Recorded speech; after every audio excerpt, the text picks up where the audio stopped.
If you are a large content creator, both literally and metaphorically, you should be willing to accept a degree of scrutiny. I know I do. Every time I release a video, people attack me for various things. Sounds good. I'm glad Chris is so open to criticism. For those of you who don't know, there's been a little drama going on in the Japan YouTuber space between Oriental Pearl and the owner of probably the biggest foreigner in Japan YouTube channel, Chris Broad.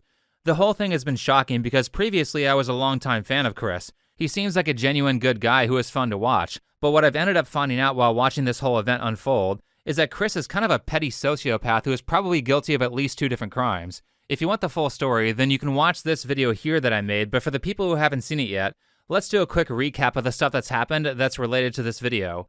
This whole thing started out when Oriental Pearl, or Alyssa, made a video called "What is Happening to Japan?", where she tries to bring awareness to problems like graffiti, homelessness, and a popular news story in Japan about teenagers who are runaways from abusive homes. The graffiti just seems to be getting worse. I've seen this over the last few years. The city actually did come and repaint this whole bridge because it looked like that green wall before. But as you see, it's already back. Chris didn't like this video, so he went onto Twitter, Facebook, Reddit, the YouTube community tab, and Alyssa's comment section to air out his grievances and to be an apologist for criminals, to which I'm sure the Japanese people are just super happy about. In response, Alyssa posted on Facebook and made a video asking Chris to remove the comments, which, as I said in the prior video, I can see why she asked him to do that, but I think it was a bad move because it looks a lot like censoring critics. Next, the most egregious part, Chris releases this video here where he does such bad research on homelessness that I can only assume that it was intentional to minimize how much of an issue it is in Japan. The area is also synonymous with Tokyo's homeless population as far back as 2003, which, according to the statistics, is thankfully going down. And if you walk around there today, compared to 10 years ago, there are far less homeless people. This is wrong. The article that he got these numbers from admits they are inaccurate right under the headline. Chris also takes Alyssa out of context numerous times, one of which where he's CNN-style or BBC-style editor to make it look like she's laughing at homeless people. A few years ago, a friend showed me a clip of a video in which the same person walked through an economically deprived part of Tokyo filming homeless people. Oh my gosh, this is a rough area. Under the guise of showing the real Japan. What actually happened here is that Alyssa was being sexually harassed and was laughing uncomfortably after a guy offered to buy her for sex. No, no.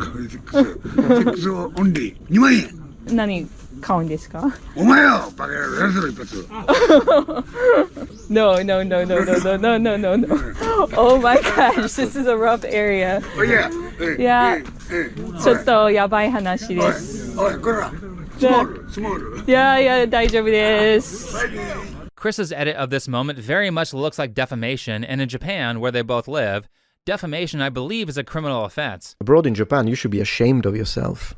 You knew exactly what you were doing. If you still have respect for the guy at this point, I question you. And last, Chris has filmed a number of videos that look a lot like paid advertisements and hasn't exactly been transparent about being compensated in return for promoting companies like Japan Railways. In fact, it seems like in this one, he went out of his way to convince the audience that it wasn't an ad.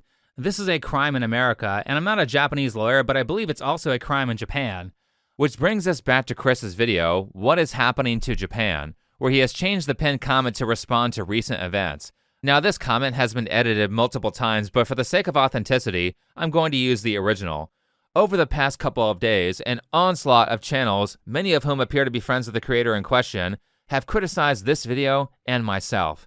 An onslaught of channels? Chris, go fuck yourself. Your video alone got like 10 times the exposure that our videos got, which, by the way, was just 4 creators, and this is not including the additional 2 or so million views of exposure that Chris got because of all the people who blindly agreed with him. To sit here and call this an onslaught of channels against you and pretend that you're the victim here, when you started this and you by yourself have way more influence than all of us combined, is insane. Not to say that my channel is small, but Chris is friends with like PewDiePie and a ton of the most popular influencers on the internet. This is by no means a fair fight, and he is not the victim. I originally hoped to draw a line under the matter, but since a handful of viewers have asked for further context, I'm absolutely willing to elaborate. He's talking about me here. This comment was made in response to my video. Who else would he be talking about? He kept his mouth shut about this for over 3 weeks and conveniently had a response 2 or 3 days after my video released. But notice that just like how he blurred out Oriental Pearl's face and her channel name in his video, he did not cite any of the source material that he's talking about here in the pinned comment, or let people know where they could find the criticism. It's almost like he doesn't want people fact-checking him by watching the source video. And make no mistake, the reason he is saying something now is not because like 3 or 4 viewers wanted further clarification. It's because he likely was just caught committing multiple crimes. He doesn't want people to know about this, which is why instead of going on to every social media platform in existence to air out his grievances, like he originally did with Alyssa, he posts this response on the pinned comment of a video that's already got most of the views that it will get for the time being.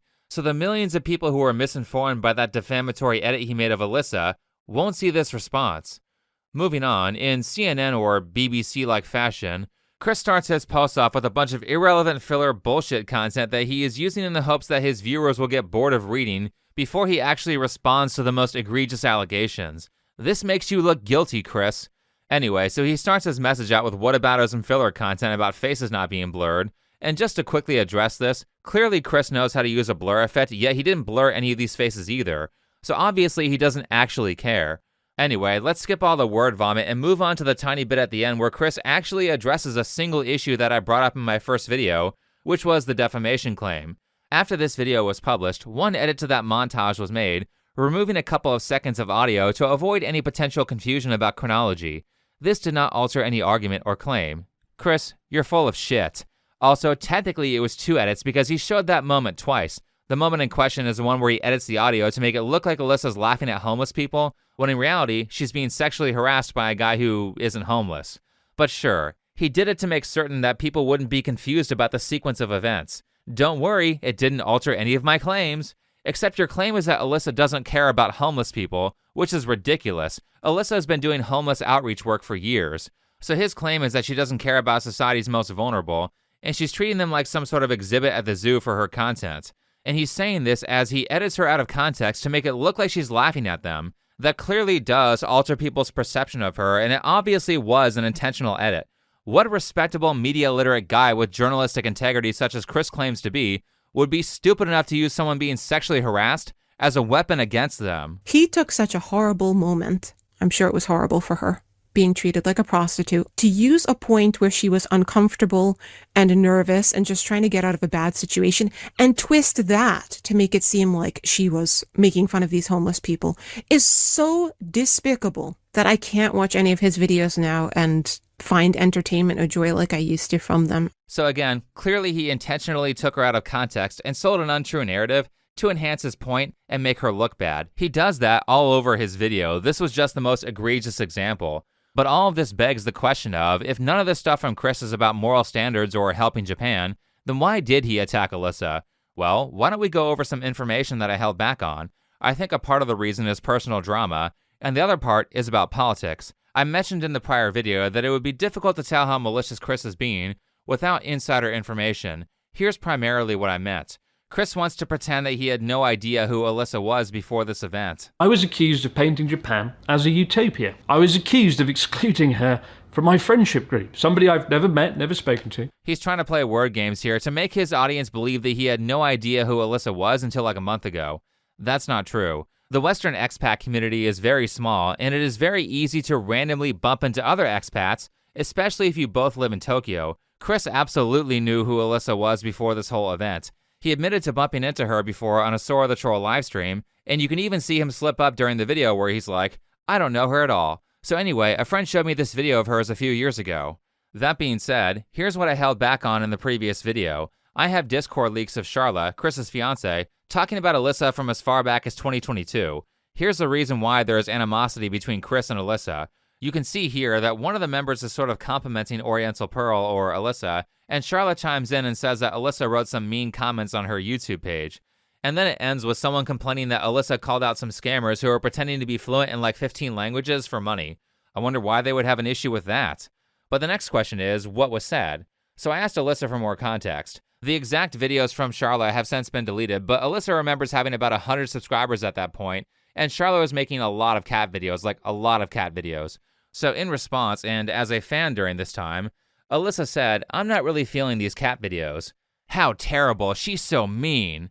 The second comment that Alyssa made was on a video with Charla and her ex-husband, where his head was cut out because he didn't want to be on camera, and Alyssa said that was kind of awkward. That was it. Multi-year grudge because of a couple of comments that are basically just viewer feedback from someone who wasn't really a YouTuber at that point. And because of that, Charlotte has been doing things like gatekeeping Alyssa from going to local events that other people want her at. So basically, a lot of the attacks from Chris are because Charlotte hates Alyssa over some petty bullshit. Well, maybe she also hates her out of jealousy because Alyssa has been married to a Japanese guy for multiple years now, whereas how many years were Charlotte and Chris together and unmarried? Close to a decade? 3-year engagement, holy shit. That doesn't sound like someone who has a lot of faith in their relationship. A little life advice, if you want someone to trust you, Charlotte, then I would highly suggest that you refrain from shooting OnlyFans content.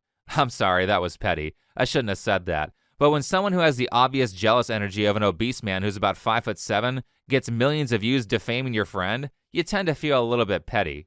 So that's what this whole video from Chris is about. It has a lot more to do with his fiancée or whatever being catty than it does to do with calling out morally objectionable behavior.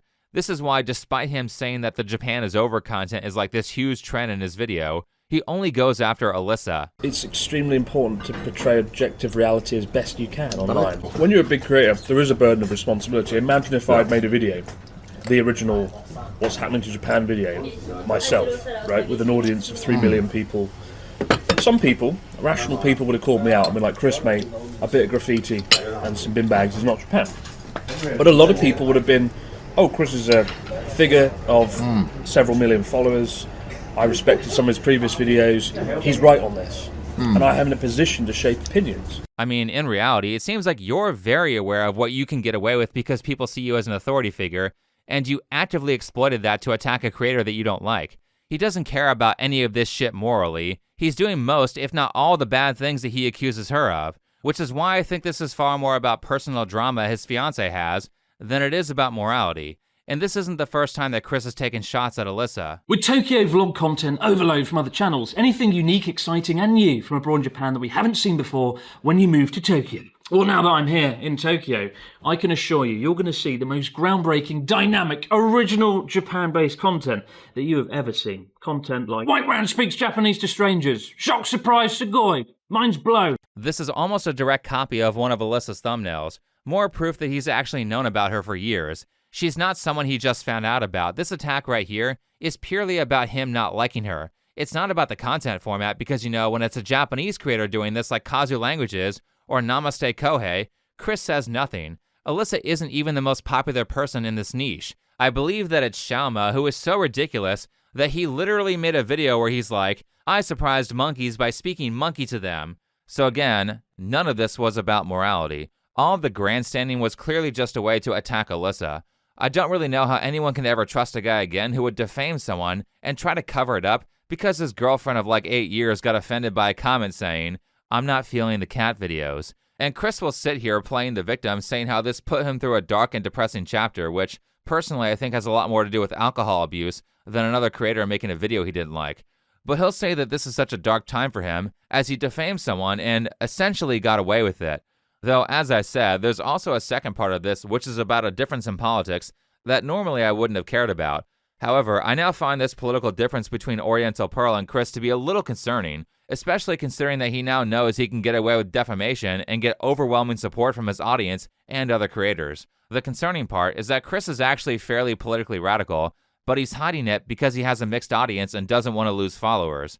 Before I elaborate on that, let's talk about the comment section from Chris's video. Now, I would be lying if I said I didn't notice that Chris's comment section changed a bit after my video came out. That's just what happens when anyone gets criticized on YouTube. Unfortunately, there's nothing that you can really do about it.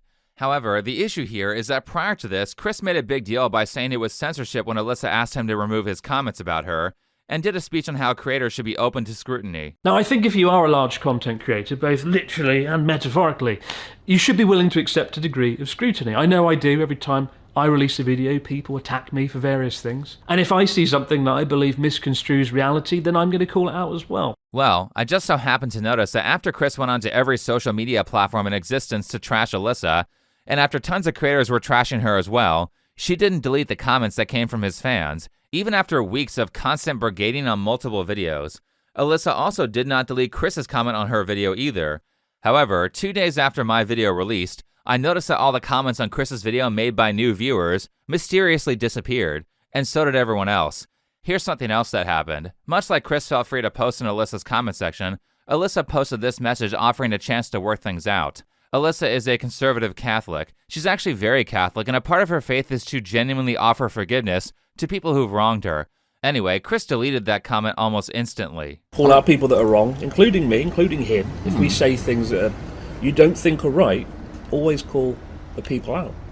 Especially if there are people in positions of influence. Right. I found this comment here too, saying that Chris is immune to hate comments, which is why he spends tons of time deleting them, especially ones that might notify his fans that he defamed someone.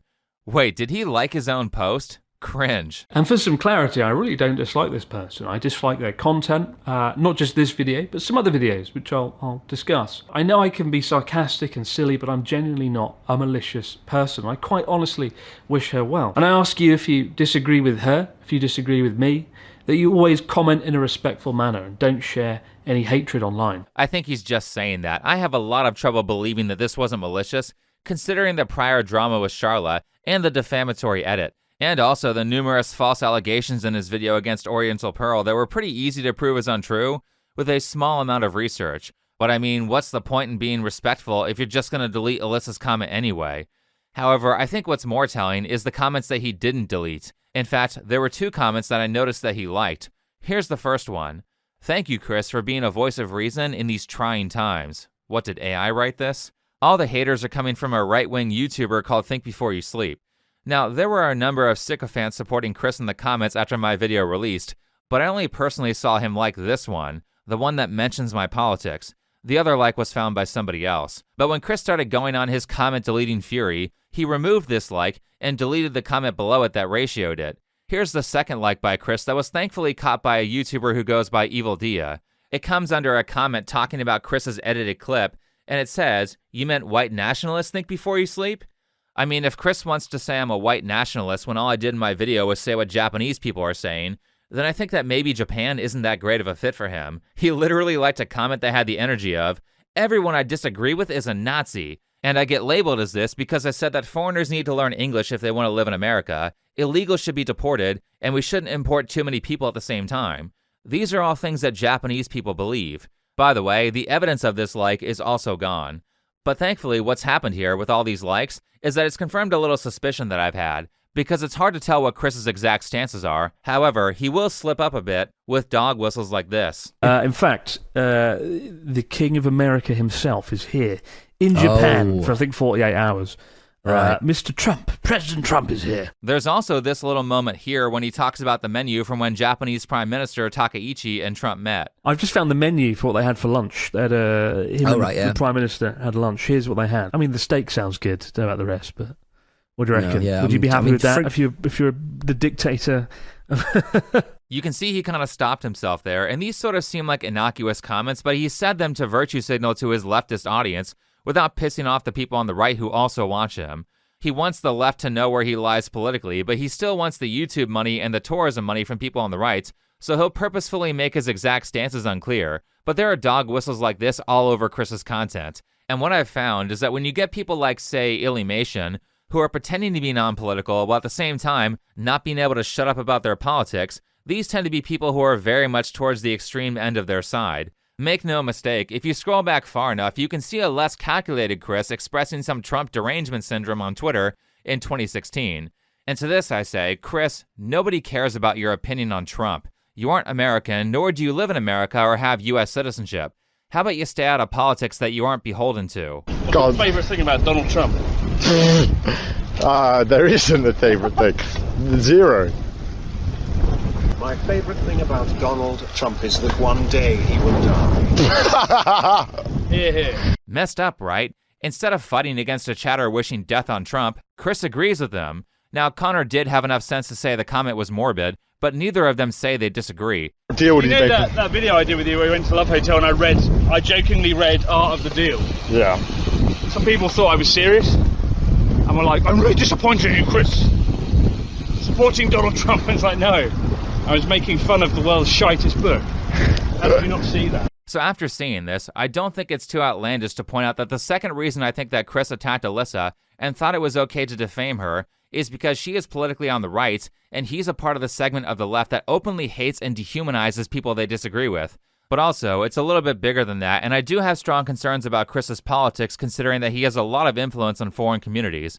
And that's not just his channel in itself, but also all the channels that he influences through his friend group and his tourism brand agency, Sekai Studios. These are huge. Chris and his trash taste friend group have a lot of influence. And that's not to say that tourism is bad or immigration is bad, but in Japan it's gotten ridiculous, and Chris has repeated the sentiment that he is unhappy when there isn't a constant flow of tourism. Both the Lost Bar team and the JJ Esim team, right, both must be like, Chris, oh my god, numbers are low, there's less people in the bar, what's going on? I'm like, have you not looked out the bloody window? It's Suyu, it's rainy season. For all of June, it basically rains and it doesn't stop, and no tourists come to Japan. Like, the number of tourists massively drops off a cliff. It's a good time to come here, though. Right, just make sure the local population never has a break from over-tourism. I think I already established that Chris has a huge profit motive in helping drown out Japanese culture with a constant flow of tourists, but this isn't the only concerning thing that he has promoted. The number of foreigners working in Japan hits an all-time high. 25% come from the same country. It's quite a cool thing to see.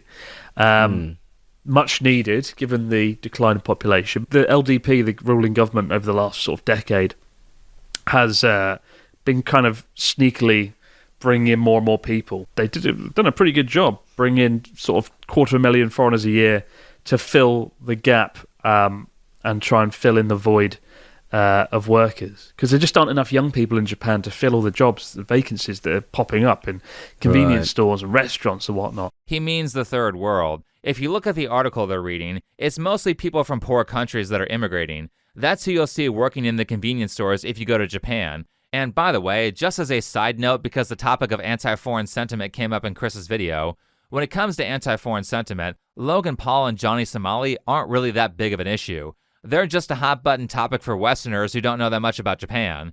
Japan doesn't really have a lot of prejudice towards Americans. The actual prejudice towards foreigners from Japanese people is towards the Chinese and Southeast Asians. And I mean Japanese people really do not like the Chinese because they're infamous for poor behavior. They see the Chinese how Twitter sees Indians. Now, Chris does bring up long working hours being a problem in Japan when it comes to low birth rates, but outside of that, he doesn't really push back against mass immigration at all. Instead, he's like, no, actually, it's a good thing to destroy Japan's culture by importing infinite poor people who will accept lower wages and lower working conditions, just like they do in the West. You know, I think people are shocked and surprised when they go into a store and they don't see Japanese workers anymore. It's quite a big change, quite a big deal in Japan, I think. Yeah, it's quite a big change. I think this is a retarded solution to the problem, and we should all be rejecting the idea of globalism, where the entire world is just a blob of every kind of person, and nothing is actually unique or rich in culture like Japan. And while it is true that labor shortages can be a problem, Chris's solution to this issue is becoming vastly unpopular with Japanese people. And it's unpopular because mass immigration will not fix the core issues that are causing low birth rates.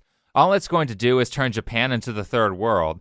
However, I don't think stuff like drowning out the culture of Japan matters to Chris, because I don't think Chris is really all that interested in genuinely helping Japanese people. I think he just sees it as a place to profit. The reason I think that is because of something else that I held back on from the previous video. I don't think Chris speaks Japanese. I don't think he cares enough about Japanese people to learn the language, and apparently, I'm not the only one who feels that way. Because honestly, I don't know if Abroad in Japan is fluent at this point. I don't think he is. Out of the two, I would say Oriental Pearl is probably a better speaker, which could be part of the problem. Honestly, I thought I was the only one who thought it was incredibly suspicious that you can never find Chris speaking more than like 3 words of Japanese, outside of maybe 2 videos that were made years ago. In one of them, he goes to a Japanese language learning school, and his Japanese is so basic that they had to put him in a beginner class, despite having lived in Japan for almost 7 years at that point.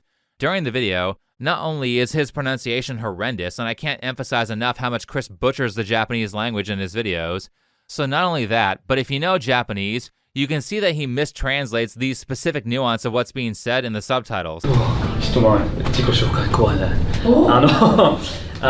ゃあイギリスの出身ですが、6年間ぐらい日本にずっと住んでました。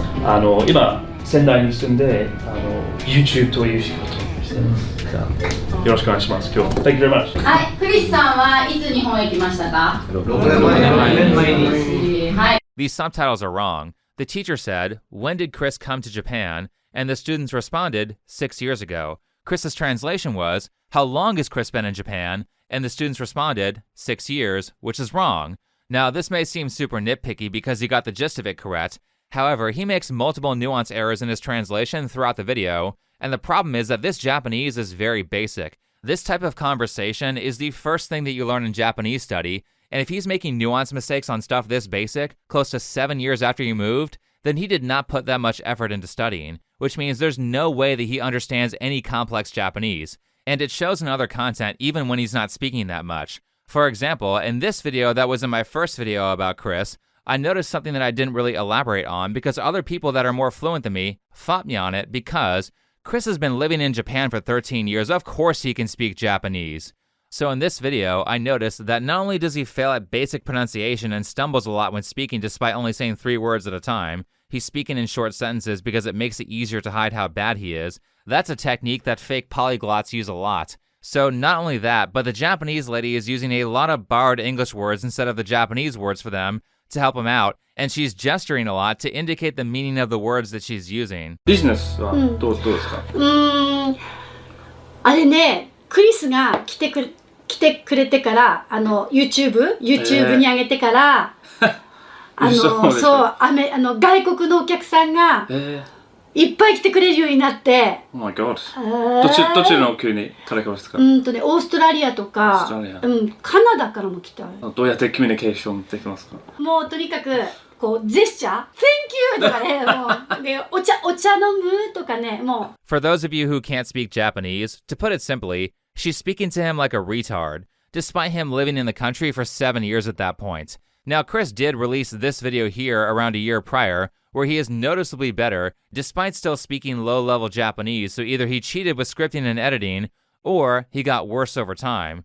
But in this video, he provides some clarity on why he has such poor Japanese, even though he had been living in Japan for a long time. I haven't actually spoken Japanese in a long time. It's good practice. I really don't speak it as much as I should, because a lot of my friends speak English rather well. That's the thing. They always want to practice English, so you feel bad speaking Japanese with them. So he lives in a gaijin bubble. Gaijin means foreigner for those of you who don't watch anime, and it's not uncommon for foreigners in Japan to only associate with other foreigners or Japanese people who speak English, and so they don't learn the language. Chris appears to be one of these people despite knowing a few words and a little bit of grammar, and he hides his speaking abilities so much in recent years that I don't think he's gotten better at the language since these videos were made several years ago. Content like, white man speaks Japanese to strangers, shock, surprise, sugoi, mind's blown. Chris, you couldn't make these kinds of videos. You don't have the skill to make these videos. Korean is Alyssa's 4th language, and she's better at Korean than you are at Japanese. I mean, he had the audacity to call this slop content when his Japanese is so bad that people speak to him like he's a child. He actually admits that he stopped studying Japanese for multiple years in the pinned comment of the language school video. So half the time he had been in Japan when that video was released, he was not studying. And the 3 years prior studying that he did was a lot, but it's not enough to be highly fluent at Japanese unless you practice all day. Learning Japanese takes a very long time. But geez, he's LARPing in this comment. There's no way he's anywhere near JLPT 1. I think he would struggle to pass JLPT 4 after seeing this video. Also, you can pass the highest level of that test and still not be able to speak Japanese, so the JLPT is useless. Anyway, him not knowing Japanese makes all this grandstanding really funny. He's out there basically saying that Japanese people don't really think that graffiti is a problem. Well, how the fuck do you know? You can't even talk to them or understand the news. At the end of the video I talked about how I've lived here 13 years and people write off my opinions because I'm not born in Japan, I'm not Japanese. And at what point do I become a local? What point does my opinion matter something? Yeah, I saw people react being like, I think it's important we got the locals' opinions on this. I am inherently a local, and I lived in Meguro for 3 years or so, but at what point do you become a local? What point does your opinion become valid? It counts when you can speak the language, Chris. If you're not going to learn it, then leave. Go back to England. Alyssa was taking college courses in Japanese at the 6-year point, yet at that point, you couldn't even handle Harry Potter or say basic sentences without stumbling. How am I supposed to believe you have an informed opinion on the ideas of Japanese people when you can't even speak to them on a level higher than a 6 or a 7-year-old? I had people attack me this year. They'd be like, well, Chris is wrong, he's just a foreign guy living in Japan. We had some things happen earlier on this year, which I won't dredge up, but people were ruling out my opinion because I wasn't Japanese. Let me clarify that because I think he's being unclear here on purpose. He had Japanese people attack him for stupid opinions that he had. I mean, Chris, you're the exact kind of entitled foreigner that everyone hates in places like America. You don't speak the language, you advocate in favor of things that Japanese people don't want, like vandalism, and you're like, yeah, what Japan really needs is a ton of poor people from foreign countries who won't learn the language to move here and replace the local population. Then you go and defame someone who's actually trying to help the Japanese. I'm sorry, I guess your film studying hobbies were more important than learning the language and respecting the culture that's invited you in. Anyway, it's actually insane how easy it was for Chris to defame Oriental Pearl, because basically no one fact-checked him. I think the lesson of the day here is that we shouldn't just blindly believe people, especially if they aren't very transparent about their sources. Like maybe if, say, a former professional doxer named Candace Owens starts citing her dreams as a resource, you should be suspicious. Like I just said, had a vivid dream this weekend, and Charlie came to me and he told me that he was betrayed. And so for me, you don't have to believe that, but I do believe that. And it was the immediate sense I got, actually. And I don't know who exactly it is that betrayed him, but I also felt in the dream that it is soon going to be revealed, that it's actually inevitable that it is going to be revealed, that there is nothing and no one that is going to stop the truth from coming out, and it is going to have international consequences. Take that to the bank. Quote me on that. You should probably just laugh at people like this instead of giving them millions of views. That's really the issue here. It's the lack of ridiculing people for not being transparent about their resources. Anyway, thanks for watching, follow me on Twitter, and I'll see you in the next video.